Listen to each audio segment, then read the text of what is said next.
myself. Okay. So thank you. Yeah, I'll be talking about the work that I have been doing a little bit prior to this scholarship, and some of the work that I have developed through the scholarship, and the ongoing work or things that I think are still need more time for further development. Things have evolved a bit from like the original proposal that I submitted.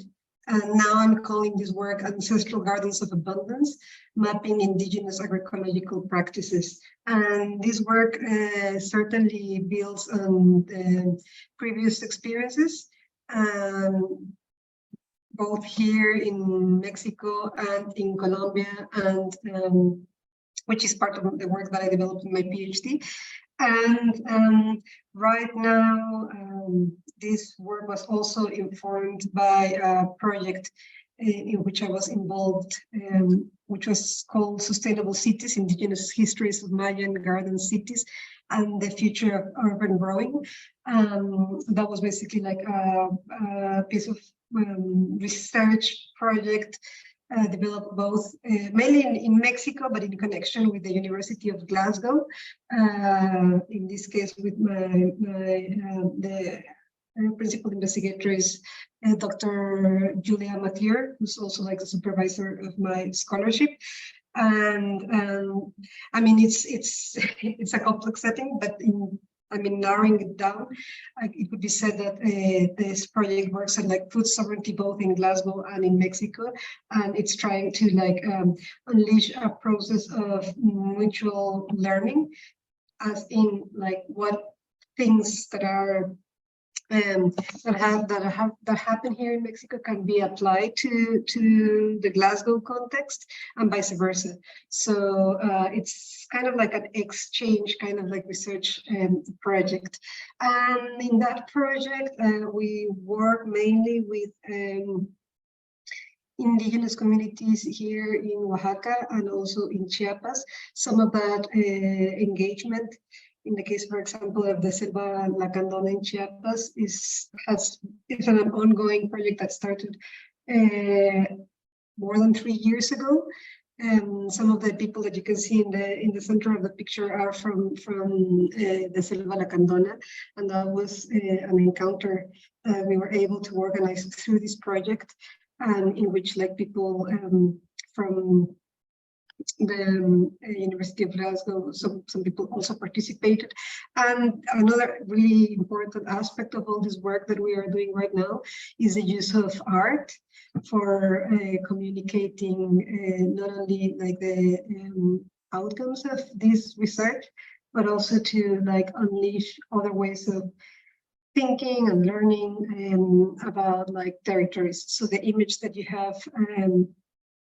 on the right, that's an engraving that was created specifically for this project as the result of this encounter. So it can be said that we are generating knowledge through experience, and then if that knowledge is informing pieces of art that are meant to be like outputs of the project, but also can be used as a tool to bridge the communities here in Mexico and in Glasgow. So this piece, for example, is going to be distributed in the communities that we visit here in Mexico, but it's also going to travel to Glasgow, and it's going to be part of an exhibition that I will be very happy to invite you all once it's scheduled for an opening, which I think is going to be at some point in September. So please do keep that in mind. We are working with like other pieces of art, and I will talk a bit more about that in a second. So from my perspective on these issues, most of the work that I have been doing over the past I would say like 7 years is informed by like this notion of the plantation scene and the capital scene as frameworks that challenge this idea of the Anthropocene. Why? Because this idea of like the Anthropocene is basically saying that like it's humans and the humankind was destroying the environment and like our relationship with like Mother Earth, and that is very inaccurate because there have been many different ways of being human, and there are still many different ways of being human, of developing societies, of inhabiting territories. So the notion of Anthropocene basically like denies the differences of race. It denies colonialism and the impact that colonialism has had basically like in the devastation of territories, and ways of living and ways of knowing and ways of producing food. And also the term of Anthropocene denies gender, for example, the gender division, and how that has also played a role. So that's why I think it's very important to challenge that narrative through the use of other conceptual frameworks, such as the plantation scene or the capital scene. I won't dwell too much in the meaning of this project, but based off this concepts, but basically like the idea is that it's centering like capitalist modes of production that are based on colonial modernity as the system that has basically like been destroying our relationship with Mother Earth. And in the case of plantation scene, I think it's a very useful concept as well, because it shows the way in which our landscapes have been turned into plantations, but also like our ways of thinking. It's a simplification. It's basically like the basis of ecological imperialism, which is also something very important that we need to like discuss. So in that sense, and particularly in the case of like this continent, and in the case of like Mexico and the territories where I work, I developed this conceptual framework of territories of devastation, where extractivism is being further promoted. And I mean, again, this is a very long discussion, but I think that there is also a trend now for like developing green capitalism in the form of the Green New Deals. So it's important to keep that in mind. In the case of Mexico, in the areas where I work, which is basically like the southern part of Mexico, what we're seeing right now is expansion of mega projects that are changing the landscape in a very like dramatic way. Like you can see, I mean, all the pictures that are right now on your screen are kind of like related, and they are all from Mexico. Some of those projects that are changing the landscape in a very like dramatic way are related to, for example, wind farms, which are usually seen as means for like green energy production, but again, that's highly problematic here. And also the use of violence for implementing this expansion of mega projects, and all this is definitely having an impact on food production and therefore on like food sovereignty, and changing probably for good the ways of like living and inhabiting the territories that people, and especially like indigenous communities, had in those same territories. So in a way, what I'm trying to do is to reconnect to other ways of inhabiting these territories. And I take as a starting point this idea of gardens of abundance co-created through millennia of interaction in those same territories. In the kind of like saying that the jungles, the forests that we see have been inhabited by humans for more than like 5, 7, 12,000 years. And these landscapes, these forests, these jungles, are effectively the co-creation of this these particular ways of being human that created those territories. So in a sense, what I would like to say is that I think that this project, which is basically, it's something that is going to take, I reckon, at least like 10 to 12 years to develop. So it's a very slow process. It's a process of research. It's also a process that is a formative process because we're working with the communities and we are building intergenerational bridges.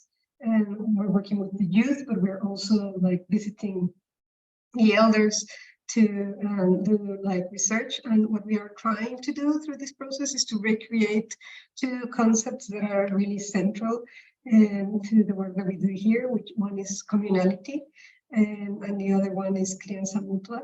Crianza mutua can be translated as like mutual nurturing, and kind of like saying that the natural world is created by this relationship of mutual nurturing with humans as well.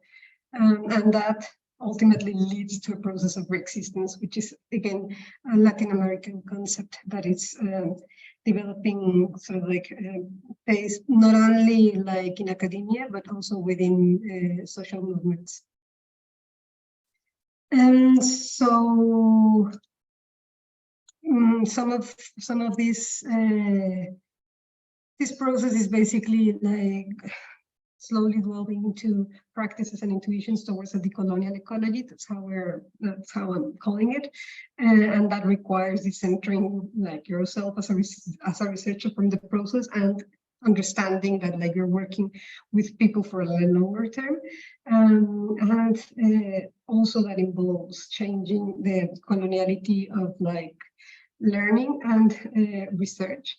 And for that purpose, I really like using this phrase, which is solo entre todos lo sabemos todo, which basically means only together among all of us do we know it all. So it's kind of like challenging this idea that like there is a like the researcher that has all the questions and like all the answers and so on. So it's kind of like saying like, no, this is a social process of learning and also like of formation. It's very important to work with like languages as well, and understand that languages are gateways to different worlds, that not everything can be explained or understood through rational thinking. And as I said at the beginning, that we need an interspecies approach that challenges anthropocentric views and binary notions. So in that sense, it's also very important to understand this idea of queer nature, but not from a really like place-based perspective. And certainly there is a lot of like research that still needs to go to be done in this sense. So as I said, like some of these intuitions are learning and unlearning through experience, like experience and is really central to this process. As I said, like opening spaces for otherness, as in the sense of like queer ecologies, creating long-term relationships with the communities and with the people with whom we work, understanding that like we're going to be like in this process, as I said from the beginning, from like the next 10 to 15 years. And as I said, also like the part of the process is really like an intergenerational exchange. So this is basically one of the art pieces that we created with an artist here, a Mazatec artist. This was part of my PhD, but I wanted to share this image with you just to show what kind of like work we are talking about when we say that like we want to bring all this like research into like an art form that can be used as a tool to communicate with wider audiences, and really like to recreate in a very like emotional, imaginative, and like I would even say like spiritual way, the ways in which people in this area used to understand the relationship, for example, with milpa or with corn, which is the elements that you see almost at the center of the piece. We see corn growing, we see beans, and we see squash. Those are like the main central like elements of like food. but also like our way of living after all. And those elements are connected to earth, but they also have a spiritual basis. I mean, I can really talk about this. Sorry to interrupt, Rita, but just a minute, 1 minute. Yes, thank you. So I can't really like go more into detail with this. So this is a piece that like we are creating now. For this, I'm working with a friend and an artist, and this is exactly what we meant as Jardines de Abundancia or Mapa Parlante. The idea is like the image that you have on your right-hand side is basically a summary of something that like is going to be developed onto like a continental level, in which like each of those images describe a technology, a practice that was used by different communities to create abundance. So at the top of the image, you see an octopus, and in that case, we are like mentioning a particular kind of like tools for creating the right conditions for octopus to thrive in British Columbia. So that was basically like a very, it's a practical way of creating food that was not disruptive to the environment, but it was actually like a sort of like an interspecies way of interacting with landscape and with other beings. Then below we have the use of fire for, I mean, different technologies. So the idea is to create this image, which is going to be like full size, and use these in workshops in communities here to kind of like describe the different technologies that were available and how we can like reconnect with some of those technologies, but also use this piece as a way of investigating the different technologies and practices that like people had in their communities. So that would be my presentation. Thank you so much.